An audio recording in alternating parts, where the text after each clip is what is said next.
Mga kababayan, kamusta po? Si Kamanong po, nagbabalik na naman po muli para po magkomento po sa inyo dito po sa Tambayan mga kababayan. Samahan niyo po inyong lingkod, magkomentuhan po tayo. Magandang umaga po muna sa inyo, tanghali, hapon, gabi at madaling araw po sa ating lahat. Sana po nasa maayos po tayong kalagayan mga kababayan. Ito po mga tambay, sinagot po ng ating Vice President mga tambay. Ito pong pasabog ni Senator Lacson mga tambay. Pinasabugan po kasi ni Senator Lacson na bakit daw po napakalaking gastos ang binigay o binuhusan daw po na maraming ayuda. Napakalaking ayuda raw po at nangunguna raw po sa ayuda ng IX o nitong IX na ayuda mga tambay, ang Davao City. Ayon po kay Lacson. Sinagot po ito ng ating Vice President dahil nakita naman po natin kung gaano po sila nagpamigay ng isang damukal na ayuda. Hindi lang po ang AX, nandiyan pa ang tupad, hindi ba? At kung ano-ano pang maayuda ang pinamigay nila nung halalan. Kaya sinagot po ng ating Vice President. Ito po ang sagot ng Vice President at ito rin po yung in-expose po ito ni Senator Lacson Sinagot naman siya ng ating Vice President. Highest AX allocation. Number 1, Davao City, 2nd District. Number 2, Davao City, 1st District. Number 3, Batangas 1st. Antique Lone District. Bukidnon 3rd District. Cagayan 2nd District. Cagayan 3rd District. Albay 2nd District. Pampanga 3rd District and Zamboanga 2nd District. Now, ang lowest, Sulu 2nd District. Yan ang pinakambaba. Ito naman ang lowest 10. No? Sulu 1st, ayan, nandyan din. Yan. Okay. All the way down to Negros Occidental, 3rd District. Ang tanong ko, anong crisis meron sa Davao City na wala sa Sulu? Mabuti naman na nabanggit ito ng isang senator na napakalaki noong AX ng 1st and 2nd District dito sa Davao City releases ng year 2025. Dahil dito makikita natin na ginamit ang AX para sa politika. Dahil wala namang ibang explanation ito, kundi lumabas itong mga AX na ito sa opisina ni former Congressman Vincent Garcia na merong kandidato na si former Councilor Javi Campos sa 2nd District na kalaban ng mga Duterte.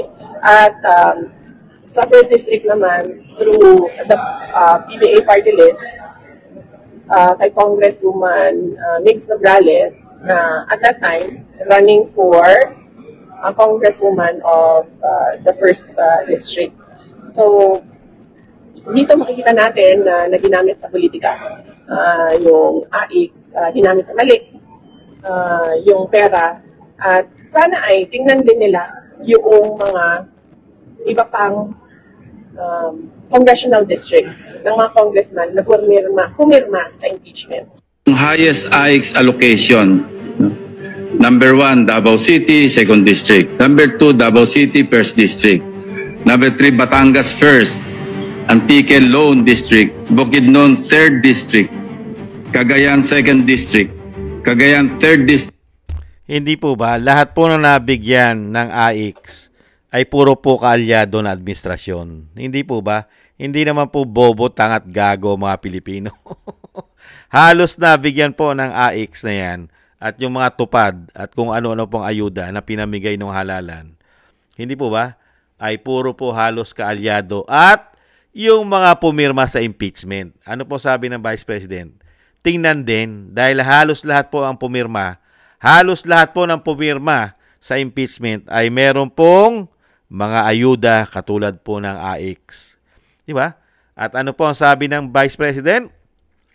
Kay Senator Lacson, sino po ang nakatanggap ng sinasabi niya nangunguna raw po ang Davao City? Yung dalawa, yung 1st District at 2nd District. Sino po nakatanggap? Yung kalaban sa politika ng mga Duterte. Sila po ang nakinabang sa napakalaking pera po ng AX. Doon po sa ayuda na pinamigay nila ron sa Davao para pabagsakin ng mga Duterte. Pero talo po lahat all outs Kahit po nagpalabas po na isang damukal na pera sila, mga kabayan. Ang sa Davao po, yung first second district po, ay binuhusan po ito ng isang damukal na AIX na pondo po na nakakahalaga po ng 764,554,492.60. Nakita niyo po, 764 million mahigit sa second district ang binuhos po nila dyan para po pabagsakin ng mga Duterte. At syempre po sa first district kung saan po nandun si Pulong ay ginastusan din po nila ng 693 million 500 o 691,505,823.47 Nakita niyo po, kulang 700 million. Yung sa AX pa lang yun, mga tambay. Wala pa yung iba na mga ayuda nila. Hindi po ba? Ayan, maliwanag pa po yan sa sabaw ng pusit. Sinagot po ng ating Vice President kung sino po ang nakinabang na politiko. Ang mga nakinabang na politiko, unang-una, yung mga pumirma ng impeachment. Nakita naman po natin kung ano po ang layunin dito ni Lacson. Hindi po ba? Magpapaputok po, mag-expose po na titirahin niya kung sino po ang malaki nakakakuha ng mga pang-ayuda ng mga politiko, katulad po ng mga congressman, at idadamay rito ang Davao City dahil sino po ba ang sikat na nasa Davao City? Hindi po ba mga Duterte?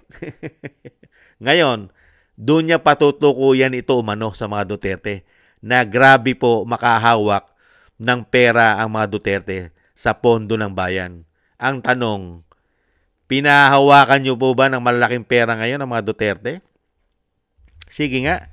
Kung yung Vice President nga, ginigipit niyo sa budget ng kanya opisina, ng Office of the Vice President? Hindi po ba? Sige nga. At bibigyan niyo ba ng pang-ayuda ng AIX itong mga Duterte na pilit yung pinababagsak? Pinatakbo nyo nga yung Nograles dyan di ba? Hindi po ba?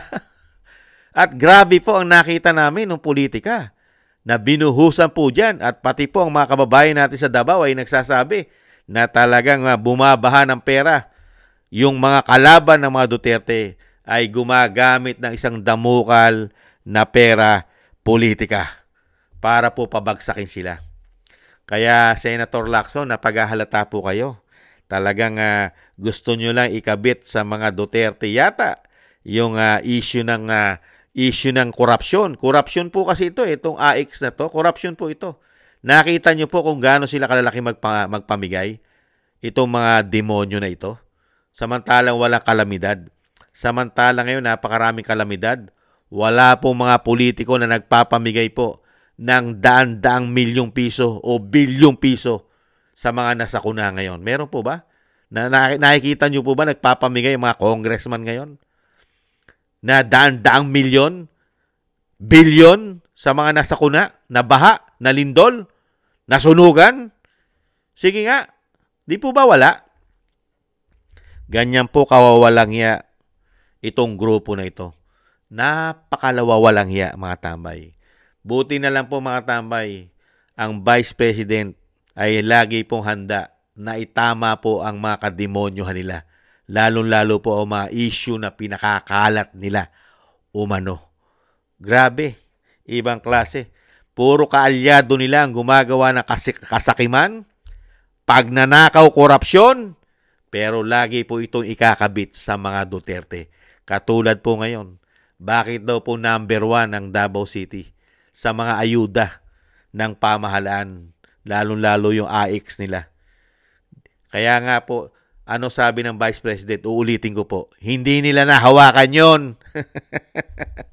Never nahawakan yon ng mga politikong Duterte. Yung sinasabi ni Lacson, ang nakahawak nun, puro bata ni Tambaluslos. Hindi po ba? Mga bata ni Tambaluslos. At syempre, yung merong accountability, yung pumipirma ng budget. Hindi po ba, mga kabayan? Sino po ba pumipirma ng budget? At sino pa nagpapabagsak sa dating Pangulo? Sa Vice President? at sa mga Duterte. Dahil gusto nilang hawakan ng Mindanao, lalo-lalo ang Davao City. Di po ba maunlad ang Davao? Siyempre, pag nahawakan nila yan, tatabo na naman sila riyan. At pwede na naman silang maghari dyan. At baka pwede naman nilang dala ng pulburon yan. Di ba? Sisirain nila ang Davao. Sisirain na imahe ng Davao.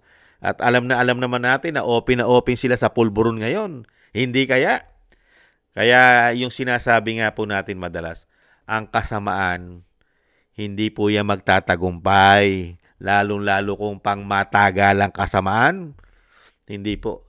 Makakarma po yan agad, mga kababayan. Kaya dito po sa sitwasyon ngayon, alam mo kung saan nakapanig si Senator Lacson. Hindi po ito nakapanig sa katotohanan. Hindi po ito nakapanig para doon sa sinasabi nga siya ay anti-corruption. Hindi po ba? Nakita niyo po. Mas pumapanig pa yata siya sa mga magnanakaw. Hindi po ba? Basang-basa na po natin ang lakaran nila. Dahil nga po napakarami po kasing malete. At meron pang truck. Nakita naman po natin ang korupsyon sa gobyerno nila. Halos lahat po na ahensya ay may pagnanakaw na issue.